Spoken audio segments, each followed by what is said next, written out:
Bismillahirrahmanirrahim. Bismillahirrahmanirrahim. Assalamualaikum warahmatullahi wabarakatuh. Alhamdulillahi wa kafa, wassalatu wassalamu ala rasulillahi mustafa wa ala alihi wa ashabihi wa man iqtafa. Hadirin dan hadirat yang dirahmati Allah, kita bersyukur kepada Allah pada kesempatan malam hari ini. Kita kembali bisa melanjutkan pembahasan Rasyul Barat, Syarah Al-Adab Al-Mufrad. Mungkin sebagian dari teman-teman tidak tahu kalau malam ini saya sendiri yang ngisi. Mungkin karena lihat pamflet saya ngisi di luar kota. Sebagian dari teman-teman itu kayak gitu katanya. Ya, bilang sendiri. Pokoknya kalau lihat pamfletnya Ustadz luar kota, dah pasti hari Ahadnya diganti gitu. Terus kalau diganti nggak mau.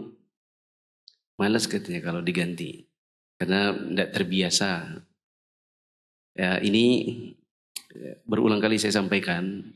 Kita itu kalau belajar ilmu agama, selama yang disampaikan Al-Quran, Sunnah, pemahamannya sesuai dengan pemahaman salaful ummah, seharusnya tidak dipilah-pilih dari sisi cara penyampaian. Ya harus mau untuk belajar dari ustadz siapapun dengan gaya penyampaian apapun, karena namanya hidup, ada yang datang, ada yang pergi. Ustadz-ustadz juga suatu saat akan mati. Ini sebuah kesalahan dalam menuntut ilmu. Kita futur sendiri nanti. Bila belajar hanya terpatok pada satu guru. Bila terpatok pada retorika. Begitu ustadz yang kita biasa dengar, yang di hati dan telinga akrab, akhirnya meninggalkan dunia, kemudian kita jadi malas belajar. Malas belajar nanti bisa mengarahkan kita masuk dalam lubang-lubang syaitan. Akhirnya kita jadi orang awam. Kalau sudah orang awam itu biasanya dekat dengan kemaksiatan. Lepas dari ilmu, lepas dari siraman-siraman rohani. Khawatir jadi sesat nanti. Ya. Oleh karenanya, biasakan diri saya belajar selama Al-Quran, Sunnah, dengan pemahaman yang dibimbing oleh para ulama, saya mau. Bersabar dengan gaya seperti apapun. Sekarang bab 1, berapa? Bab 140. Mari kita baca di 140. Babul malis salih lil mar'is salih. Bab 140. Harta yang baik bagi orang yang soleh. Hadis 299. Abdullah bin Yazid mengabarkan kepada kami, ia berkata, Musa bin Ulay mengabarkan kepada kami, ia berkata, aku mendengar ayahku mengatakan, Sami'tu an Amr ibn al-As qal, aku mendengar Amr bin al-As berkata, ba'atha ilayya Nabi sallallahu alaihi wasallam fa amarani an akhudha alayya thiyabi wa silahi. Rasulullah SAW pernah mengirim utusan kepadaku dan memerintahkan agar aku mempersiapkan pakaian dan senjataku. Untuk apa? Mempersiapkan. Mempersiapkan. Thumma atiyahu fafa'altu fa'ataituhu wa huwa yatawaddau fasa'ada ilayya al-basar thumma ta'ta. Maka aku datang, aku lakukan dan beliau ketika beliau sedang berwudu. Terus beliau mengangkat pandangannya kepadaku lalu menurunkan kemudian bersabda. Ya, thumma qala ya Amr, inni uridu an ab'athaka ala jayshin fayughannimuka Allah. Wahai Amr, aku ingin mengirimmu bersama pasukan agar Allah memberimu ghanimah. Wa arghabu laka raghbatan minal mali salihah. Dan aku ingin memberimu sekaligus harta dan keinginan yang baik. Kalau di tempat antum ditulis apa?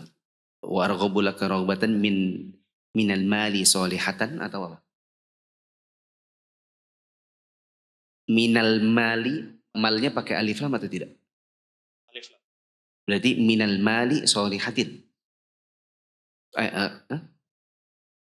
Di antum solihatan. Di situ solihatin. Ya. Nampaknya yang benar solihatan. Kecuali kalau malnya nggak pakai alif lam. Jadi min malin solihatin.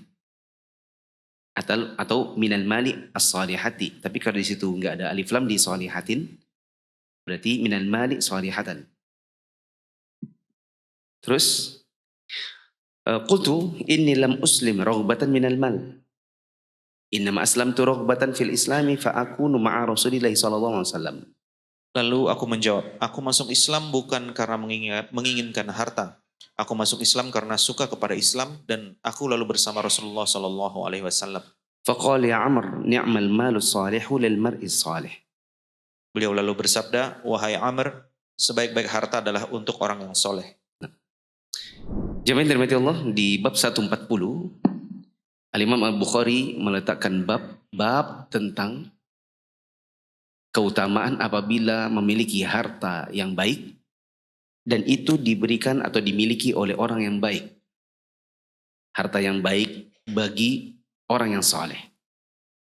Al-Imam Al-Bukhari menyebutkan riwayat dari Amr bin As, salah seorang sahabat Nabi yang dahulunya justru menjadi salah satu pentolannya orang-orang kafir Quraisy. Waktu Nabi SAW mengizinkan para sahabatnya untuk hijrah ke Habasyah, mereka berangkat dengan pilihan negeri Ethiopia sebagai negeri yang pertama sebagai tujuan hijrah, dengan alasan karena pemimpinnya yaitu Raja siapa? Najasyi adalah orang yang beragama Nasrani, tapi dia orang yang tidak melakukan kezaliman kepada orang-orang lain. Nabi SAW izinkan mereka hijrah, lalu kemudian orang-orang kafir Quraisy menyadari sepertinya ada sebagian orang di sekitaran Mekah ini yang hilang. Nah, usut-usut kemudian dapatlah kenyataan atau fakta bahwa sebagian dari orang-orang yang beriman kepada Nabi SAW berangkat menuju ke Habasyah untuk hijrah. Maka orang-orang kafir Quraisy mengutus 2 orang. Satu darinya adalah Amr bin As, yang ceritanya ada di sini. Amr bin As diutus karena dia adalah orang yang pandai, ya, dan sangat punya kelayakan jadi jubir. Biasanya kalau dipilih jadi jubir itu yang pintar bicara, pintar negosiasi. Kalau ada presiden, tidak mungkin orang bodoh yang dipilih jadi jubir. Pasti yang dirasa retorikanya bagus, negosiasinya bagus. Nah, jubir yang diutus oleh orang kafir Quraisy menuju ke Habasyah untuk negosiasi sama Raja Najasyi supaya Najasyi mendeportasi orang-orang yang hijrah ini. Yang dipilih satu darinya adalah siapa? Amr bin As. Maka Amr bin As ini dulunya adalah orang kafir yang pintar. Kemudian dia masuk Islam. Pada suatu hari kata dia, Nabi SAW utus seseorang untuk manggil saya. Tapi sebelum saya datang kepada Nabi, disuruh untuk siapkan senjata dan baju. Mau disuruh pergi jihad. Kelebihannya jihad di sini adalah pasti menang. Kenapa? Karena Nabi yang bilang, wahai Amr, saya mau utus kamu untuk pergi bersama pasukan. Ada kata-kata fayughannimukallah, lalu Allah berikan kamu ghanimah, berarti itu indikasi bahwa pasukan yang akan berangkat ini pasti menang. Enak toh? Berangkat dan dijamin menang. Ya, misalnya kita disuruh apa ya? Disuruh bujang misalnya, kamu pergi ke sana, kamu lamar, bilang dari saya yang rekomendasikan, pasti diterima. Itu udah repot lagi untuk cari istri. Ya. Ada anak sekolah misalnya mau lanjutkan sekolah, kamu pergi ke sana, bilang disuruh sama Pak Fulan, pasti diterima jadi murid. Ya. Ada beberapa pondok yang bilang, pokoknya kalau Ustadz Mufli yang kirim, pasti diterima. Meskipun sudah over kuota dan meskipun sebenarnya tidak lulus kualifikasi. Tapi kalau Ustadz Mufli bilang terima, kami terima. Ada beberapa pondok yang bilang begitu. Nah, ini enak, jadi tidak perlu lagi repot. Nah, jemaah yang dirahmati Allah, ketika datang Amr bin As kepada Nabi SAW, dia bilang saya datang dan ternyata Nabi sedang berwudu. Setelah itu Nabi SAW fasa'ada ilayya al-basar thumma ta'ta'. Maksudnya Nabi SAW itu memanjatkan pandangan, berarti maksudnya ngelihatnya dari bawah, terus naik ke atas, ngeliatin Amru mulai dari bawah sampai ke atas. Artinya dari ujung rambut apa? Dari ujung kaki ke ujung rambut. Semua tok-tok, kemudian ditundukkan lagi dari ujung rambut ke ujung kaki. Jadi kayak gini. Ngeliatin apa namanya? Fisiknya siapa? Amru. Saya cari-cari di penjelasannya Syekh Abdul Razak, tapi tidak ada penjelasan khusus. Kalau dibayangkan sih ya, dibayangkan. Nabi bilang saya pengen kamu dapat ghanimah. Tapi itu Nabi bilang setelah Nabi lihat dari ujung kaki ke ujung rambut, ujung rambut ke ujung kaki, berarti seolah-olah ada indikasi bahwa Amr itu kelihatannya miskin. Kayak kok kasihan gitu. Dari kayak gini penampilannya. Maka dia bilang, saya mau kamu pergi bersama pasukan, nanti pasti dapat ghanimah karena pasti menang. Paham? Jadi Nabi SAW mau Amru ini dapat harta. Maka Amru menjawab, ya Rasulullah, saya ini masuk Islam bukan karena cari harta. Inni lam uslim raghbatan minal mal atau fil mal. Saya ini masuk Islam bukan karena cari harta. Saya masuk Islam semata-mata karena senang dengan Islamnya dan supaya saya senantiasa bisa bersama Rasulullah SAW. Bukan karena harta. Maka Nabi SAW mengatakan, wahai Amr, ini amal malus salih lil mar'i salih. Sebaik-baik harta yang baik bila ada di tangannya orang yang saleh. Maksudnya juga tidak tercela kalau dia punya harta. Dibaca dulu, di situ ada catatan apa? Penjelasan kata atau yang lainnya? Penjelasan kata. Akhudu ala thiyabi wasilahi. Persiapkan baju dan senjataku. Fasa'ada. Mengangkat. To'a. Menurunkan. To'a. To'a. Menurunkan. Fayughnimukallah. Allah memberi ghanimah kepadamu. Memberi ghanimah sama dengan pasti menang. Terus. Az'abu laka za'bat. Aku memberi sejumlah harta kepadamu. Ni'mal malu as-solihu lil mar'is solihi.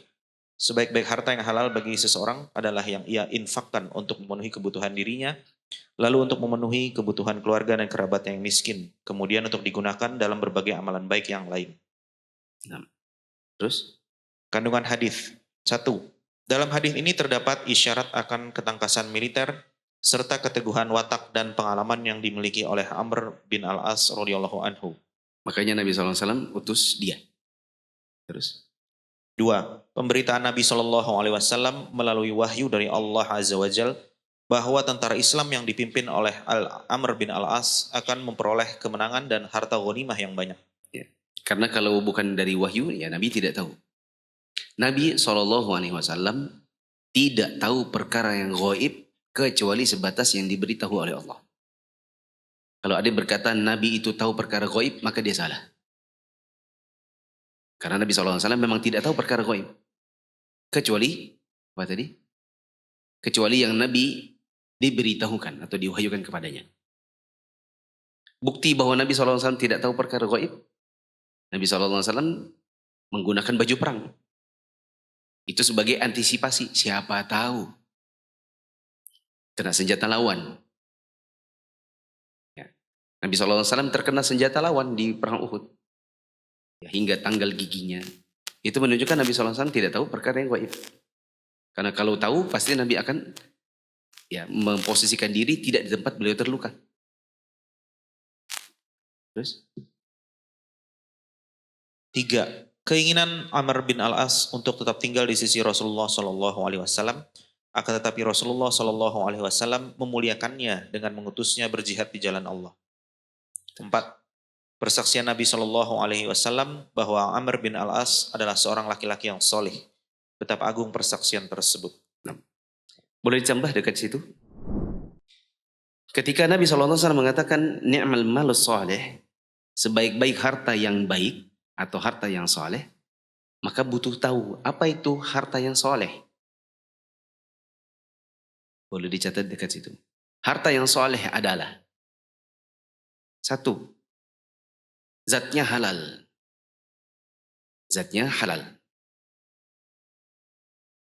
Berarti kalau sesuatu dimiliki seseorang tetapi zatnya tidak halal, berarti dia bukan harta yang soleh. Misalnya seseorang punya, anggap saja misalnya makanan terbuat dari babi. Maka makanan ini bukanlah makanan yang soleh untuk dirinya. Tidak boleh dia konsumsi, dia haram untuk memakannya. Meskipun dia dapatkan dari jalur yang sah. Seperti dapat dari hibah. Kedua, soleh itu adalah dari cara mendapatkannya. Baru dikatakan soleh apabila halal cara dapatnya. Maka meskipun dia zatnya halal, tapi kalau cara dapatnya haram, maka haram. Seperti didapatkan dari jalur mencuri. HP misalnya, HP itu kan halal aja, bendanya, zatnya suci. Kalau didapatkan dari jalur mencuri maka haram. Kemudian korupsi. Ada orang misalnya punya duit, punya mobil, punya harta. Dia dapatkan dari jalur korupsi, maka ini bukan harta yang soleh. Dari menjarah, hasil menjarah, hasil riba, hasil judi. Ini semua adalah harta yang bisa jadi secara zat dia halal, tapi cara dapatnya haram. Contoh yang lain boneka. Boneka buat anak kecil halal-halal saja. Terbuat dari, boneka itu dari apa ya? Bulu-bulu gitu ya. Katun misalnya. Bendanya suci, karena katun itu suci. Tapi didapatkan dari cabut boneka yang Rp1.000 di depan warung itu. Maka ini adalah boneka suci bendanya, haram cara dapatnya, yaitu dari judi.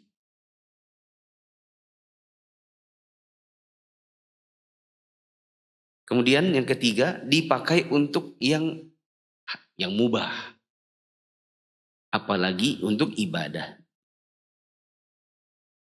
Dia baru dikatakan harta yang soleh apabila penggunaannya untuk yang mubah dan didapatkan atau disalurkan untuk kepentingan ibadah. Misalnya seseorang dia memiliki harta dari gajinya sebagai seorang pegawai, seorang kurir, seorang tukang ojek misalnya. Dia dapatkan uang, maka uangnya halal, cara dapatnya halal. Dan kalau dia pakai untuk yang halal, misalnya untuk beli makan, maka dia bisa dapatkan pahala di sisi Allah. Karena menafkahkan hasil yang dia dapat untuk yang halal. Apalagi kalau ternyata uang yang dia punya itu bisa dipakai buat ibadah. Misalnya ditabung-tabung, bisa buat sedekah, bisa buat wakaf di masjid, bisa pergi umroh, pergi haji. Maka ini akan menjadi satu paket komplit harta yang soleh. Dan akan menjadi lebih bagus lagi kalau dia berada di tangan orang soleh. Nah, boleh ditambah dekat situ, tapi dia bukan syarat harta soleh. Dia akan semakin bagus lagi di tangan, semakin baik lagi jika satu, di tangan orang soleh. Dan yang kedua, orangnya, pemiliknya memiliki ilmu. Dari sisi cara dapatnya dan cara menyalurkannya.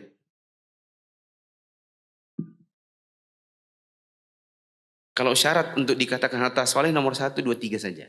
Zatnya, apa tadi? Zatnya halal. Terus cara dapatnya halal. Terus digunakan untuk sesuatu yang mubah atau ibadah. Dan ini akan menjadi lebih bagus lagi apabila dia dimiliki oleh orang yang soleh.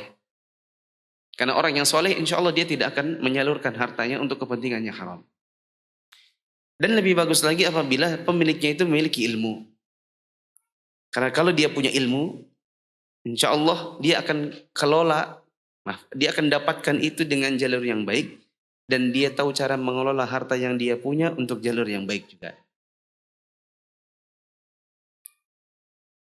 Masalahnya kalau dimiliki orang soleh tapi bodoh. Misalnya soleh, dia rajin ibadah, rajin sholat. Kemudian dia tidak tahu tentang ilmu, misalnya ilmu tentang sunnah. Dia salurkan untuk kepentingan bid'ah. Dia belikan untuk sesuatu yang justru sifatnya syirik karena kejahilannya. Orang yang soleh, rajin sholat, rajin zikir. Tapi dia bodoh dalam akidah. Dia tidak bisa bedakan mana tauhid, mana syirik.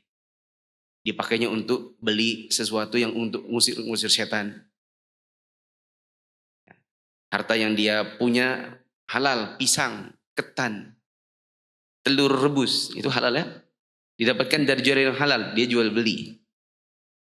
Ya. Lalu kemudian karena tidak memiliki ilmu, dipakainya untuk bikin acara selamatan rumah baru.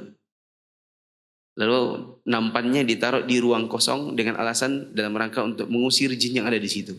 Nah, ini bodoh. Jadinya bisa syirik. Karena menyalurkan hartanya untuk persembahan kepada yang selain Allah. Meskipun orang yang soleh rajin ibadah. Tapi kadang-kadang minimnya ilmu membuat dia melakukan perbuatan yang justru keliru. Nah. Jemaah yang dirahmati Allah, ada beberapa dalil yang sangat bagus untuk kita ketahui. Nabi SAW menyebutkan tidak akan bergeser kaki seorang hamba. La yazalu qadamu abdin yaumal qiyamati hatta yus'ala an arba'. Sampai dia ditanya dengan 4 hal. Tentang diantaranya adalah an malihi min aina iktasabah wa fima anfaqah. Dia akan ditanya tentang harta, dapat dari mana, dibuat apa. Ketika Nabi SAW bilang ditanya dari mana dia dapat harta itu, berarti dia akan ditanya dapatnya dari mana, alias cara mendapatkannya, alias yang nomor 2. Apa yang nomor 2 tadi? Cari cara mendapatkannya, harus halal. Ya. Itu akan dimintai pertanggungjawaban di hadapan Allah di hari kiamat. Yang juga akan ditanyai nanti tentang hartanya, fima anfaqah, dibuat apa? Ini berkaitan dengan yang nomor 3. Harta solehnya tadi itu dipakai untuk yang mubah atau yang ibadah. Nah, Nabi SAW juga pernah mengatakan, la ba'sa bil ghina liman ittaqa. Tidak masalah jadi orang kaya asalkan bertakwa. Ketika Nabi SAW bilang sama Amru tadi, wahai Amr, saya utus kamu untuk berangkat sama satu pasukan. Saya pengen kamu berangkat sama mereka dan kamu berjihad supaya Allah kasih kamu ghanimah. Maksudnya supaya kamu nanti di sana kan Allah pasti menangkan. Jadi kamu pulang bawa ghanimah. Itu Nabi ucapkan setelah merasa perasaan apa kira-kira ketika Nabi SAW mengucapkan begitu setelah melihat fisiknya Amr dari ujung rambut sampai ujung kaki. Dan dari ujung kaki sampai ujung rambut, dari ujung rambut sampai ujung kaki. Sepertinya terlihat Amr ini sangat sederhana. Atau mungkin malah terlihat kasihan. Seperti tidak memiliki harta. Maka Nabi SAW dorong dia untuk pergi. Lalu dia mengatakan, saya tidak masuk Islam cari harta. Nabi sanggah lagi. Sebaik-baik harta bila dimiliki orang soleh. Ini artinya Nabi mendorong kaum muslimin untuk cari harta. Ya. Makanya Nabi SAW juga bilang, tidak apa-apa jadi orang kaya asalkan bertakwa. Bahkan Nabi SAW mengatakan, la hasada illa fitnatain. Tidak ada iri yang diperbolehkan kecuali iri pada 2 hal. Tidak boleh hasad. Tapi sebenarnya bukan hasad di sini. Yang dimaksud adalah ghibtah. Apa bedanya hasad sama ghibtah? Kalau hasad itu adalah perasaan iri yang diliputi keinginan supaya nikmat yang dimiliki orang lari darinya. Itu namanya hasad. Dan ini sifat buruk.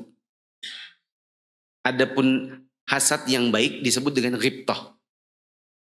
Yaitu berkeinginan supaya dapatkan nikmat seperti orang lain, agar dia dapat nikmat yang sama buat dirinya tanpa bermaksud menghilangkan nikmat tersebut dari orang itu. Ini namanya apa tadi? Ghibtah. Contoh kalau hasad ini gini. Misalnya, tempat tetangganya punya mobil baru misalnya. Alah, paling juga dari korupsi. Semoga aja hancur hartamu. Nah, ini namanya hasad. Nah, hasad-hasad yang seperti ini ada yang dibolehkan. Maksudnya dari ghibtah. Misalnya seseorang berkata, Masya Allah kamu udah punya mobil baru ya. Ya semoga Allah mudahkan, saya juga pengen punya. Tanpa ada keinginan agar mobil itu hilang dari tetangganya. Paham? Nah, ada yang diperbolehkan, bahkan ini bagian dari yang diinginkan atau dituntunkan. Yaitu hasad pada dua hal. Satu darinya adalah ghibtah pada harta yang harta itu dimiliki orang soleh yang dipakai untuk ibadah kepada Allah. Misalnya kita berkata, ya, semoga Allah bukakan rezeki saya sama seperti kamu. Karena kamu Masya Allah saya lihat udah kayak pembimbing umroh aja. Dikit-dikit umroh, dikit-dikit umroh. Masya Allah kamu ini. Tiap tahun lebarannya nggak ada di sini. Ya semoga saya juga dimudahkan oleh Allah seperti kamu. Dia punya rasa ghibtah kepada temannya tanpa bermaksud menghilangkan nikmat tersebut dari temannya. Ya, satu darinya adalah harta yang dimiliki seseorang dipakai buat ibadah.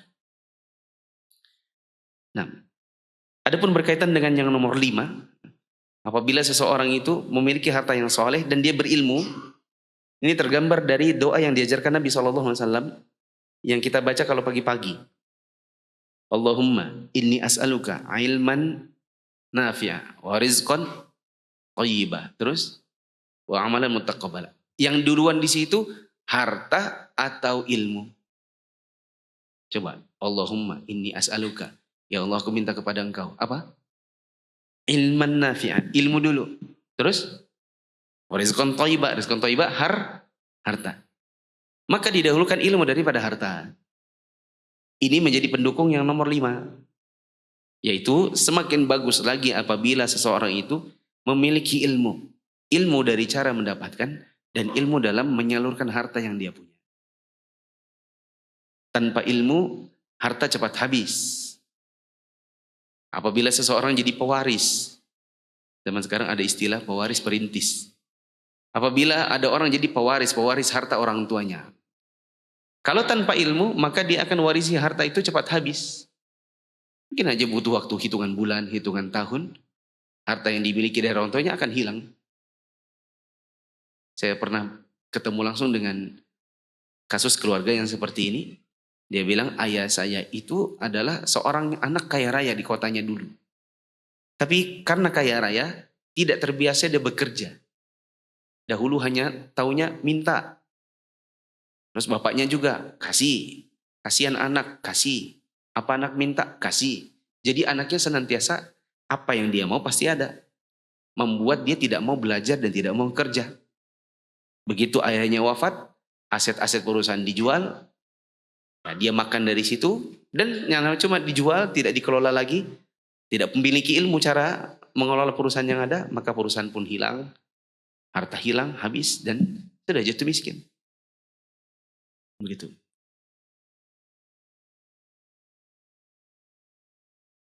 Tambah lagi dekat situ.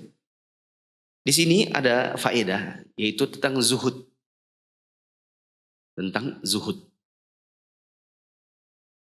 Ini tergambar dari perkataannya Amr bin As ketika dia didorong Nabi SAW untuk pergi jihad dan Nabi kepengennya dia dapatkan harta, itu ghanimah. Dia mengatakan, ya Rasulullah saya ini masuk Islam bukan cari harta. Ini gambaran bagaimana zuhudnya sahabat-sahabat Nabi. Mereka betul-betul masuk dalam Islam, berusaha beragama dengan baik, bukan dalam rangka mencari dunia. Zuhud itu sendiri artinya seseorang mengambil dari dunia sebatas kebutuhan. Mengambil dari dunia sebatas kebutuhan. Termasuk yang salah adalah orang mengatakan zuhud itu sama dengan miskin. Misalnya orang melihat temannya pakai iPhone. Yang iPhone ini mungkin harga barunya anggaplah 20 juta. Terus dia bilang, ya enggak zuhud. Loh kenapa? Apa? Pakai iPhone. Terus apa? Pakai dong Android. Loh, apakah iPhone dan Android itu standar dibilang zuhud? Iya dong. Yang murah aja yang 1 jutaan. Yang RAM-nya 2. Yang storage-nya 64. Jadi yang kalau buka WA lambat setengah mati. Nggak bisa download. Ini pengertian yang salah.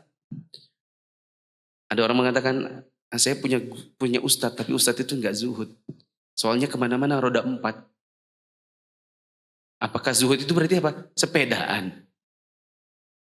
Ya iyalah, kalau ustadz-ustadz kan zaman dulu itu kemana-mana itu roda 2. Ya zaman dulu. Berarti ustadz zaman sekarang dikatakan zuhud kalau mereka seperti zaman dahulu. Terus gimana mereka ke Bontang suruh pakai roda 2 juga? Ngisi keluar kota ke Sangatta, ke Penajam suruh roda 2 juga. Ya iya dong, harus panas-panasan. Ya. Ini pengertian yang keliru. Zuhud itu mengambil dari dunia sebatas yang dibutuhkan. Seandainya ada kebutuhan dia roda 4, maka kalau dia punya, itu tidak dikatakan tidak zuhud. Dan kita lihat memang rata-rata asatidzah kita di Balikpapan ini kan hampir semuanya ya. Yang terutama yang senior-senior, yang dakwanya udah tahun-tahunan. Rata-rata datang ke masjid itu pakai roda 4.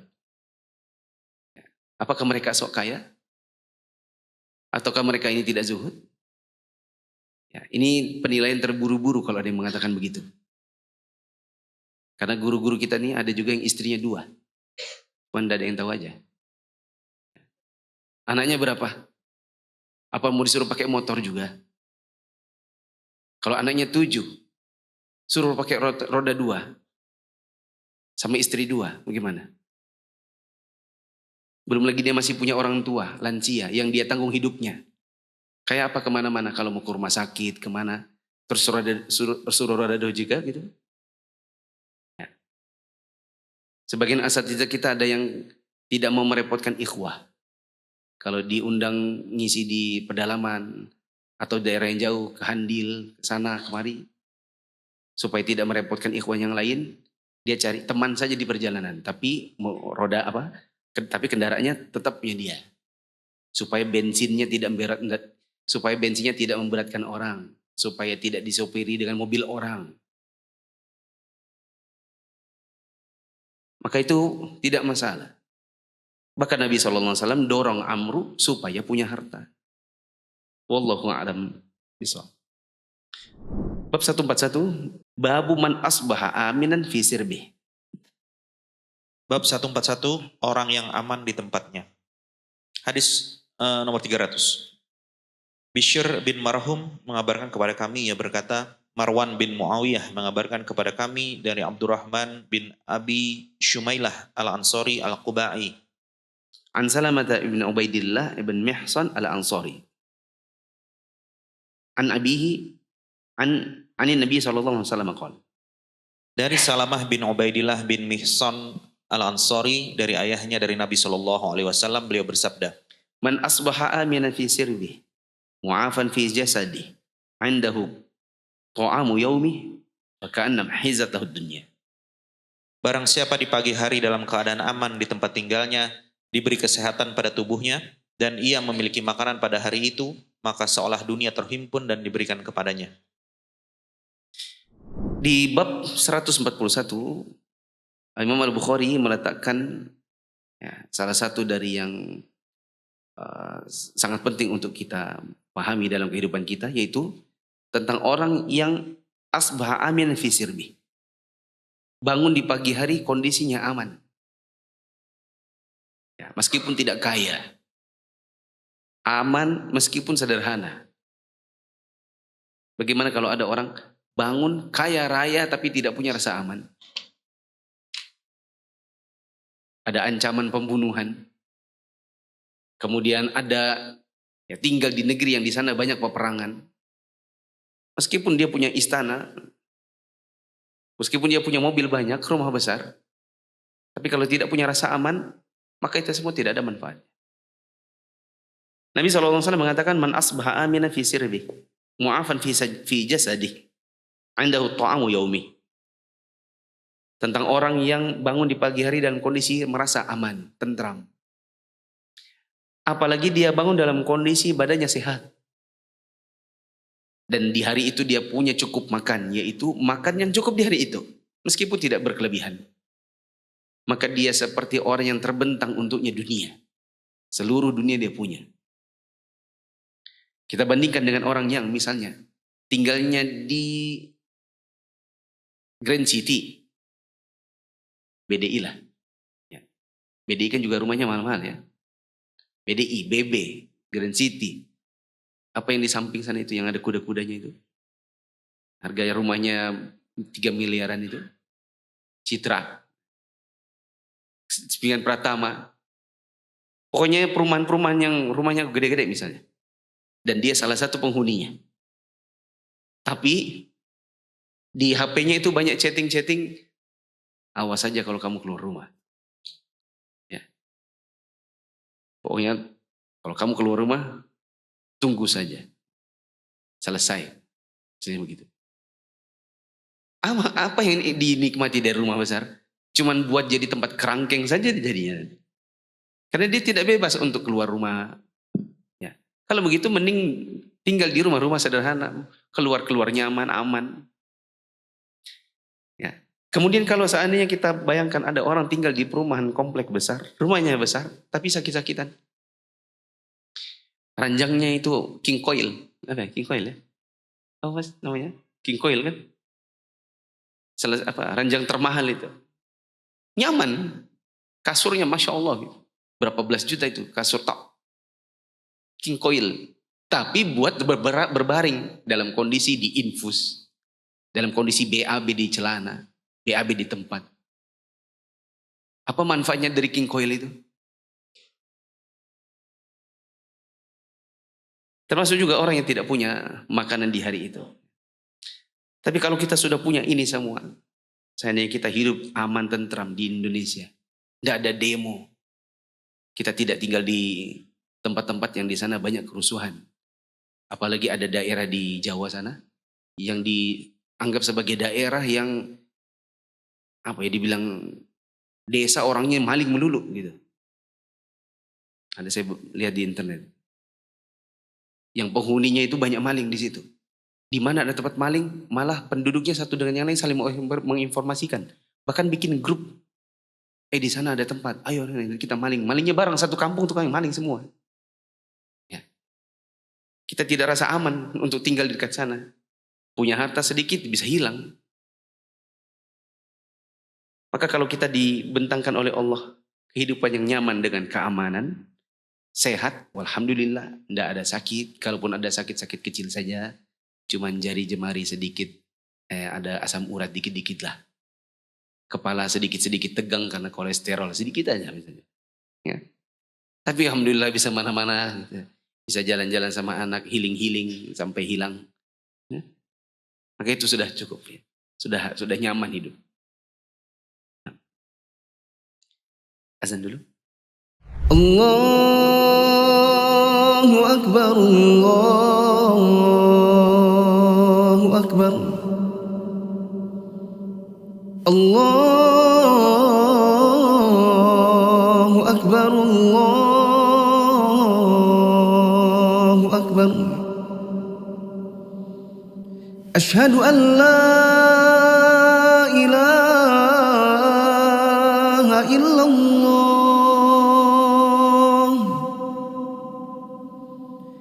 Asyhadu an la ilaha illallah.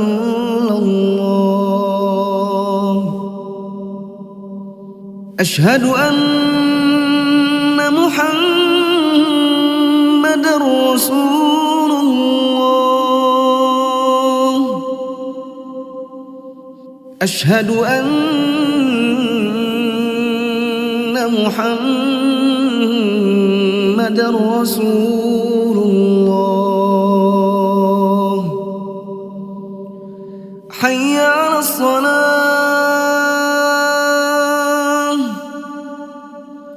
حي على الصلاة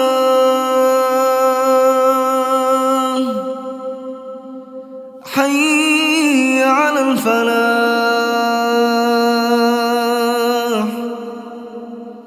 حي على الفلاح الله أكبر الله أكبر لا إله إلا الله. Ayo bawa harta ke surga. Dukung pembangunan sekolah Islam Mufid dengan donasi ke rekening atas nama Yayasan Muflih untuk Islam dan Dakwah. Baca dulu punya tuh. Penjelasan kata sarbun dengan huruf sin yang di fathah berarti hewan ternak, dan seseorang yang disebut aminatun fi sarbihi apabila ia tidak khawatir dan takut jika harta yang ia miliki dirampok. Sirbun dengan huruf sin yang di kasroh berarti sekawanan binatang liar dan burung, sehingga makna aminun fi sirbihi adalah dirinya, anggota keluarga dan para pengikutnya dalam keadaan aman. Mu'afan fi jasadihi, dalam keadaan sehat. Hizat, dunia dikumpulkan lalu diberikan kepadanya. Kandungan hadis di atas menunjukkan bahwa seseorang membutuhkan kecukupan dan keamanan di dunia. Barang siapa memiliki keduanya, maka ia telah memperoleh kebahagiaan di dunia. Jemaah yang dirahmati Allah, di hadis ini digambarkan oleh Nabi SAW tentang pentingnya dua nikmat. Nikmat yang pertama adalah nikmat aman. Maka seperti yang kita rasakan di Balikpapan ini terutama. Pertama, kita hidup di Indonesia, tidak dijajah oleh negeri yang lain. Seandainya kita hidupnya lebih awal, sekitar 92 tahun yang lalu, kita akan hidup di negeri Indonesia ini dalam kondisi tidak aman. Ya, sholat itu dalam bayang-bayang di belakang akan ada Belanda atau ada Jepang. Akan ada senapan yang menembakkan ke dalam diri kita. Atau mungkin sekitar beberapa puluh tahun yang lalu ketika musimnya PKI. Ya, orang-orang tidak suka dengan ulama, orang-orang tidak suka dengan ahli ilmu, tidak suka dengan orang yang beribadah. Kita sekarang hidup, terutama di Indonesia, aman. Lebihnya lagi Balikpapan. Ya, ini ada orang Jakarta sini. Enak kan Mas ya, tinggal sini ya? Sudah nggak mau pulang ke Jakarta. Di sini macet juga ya, macet sudah. Balikpapan macet, tapi macetnya nggak kayak Jakarta.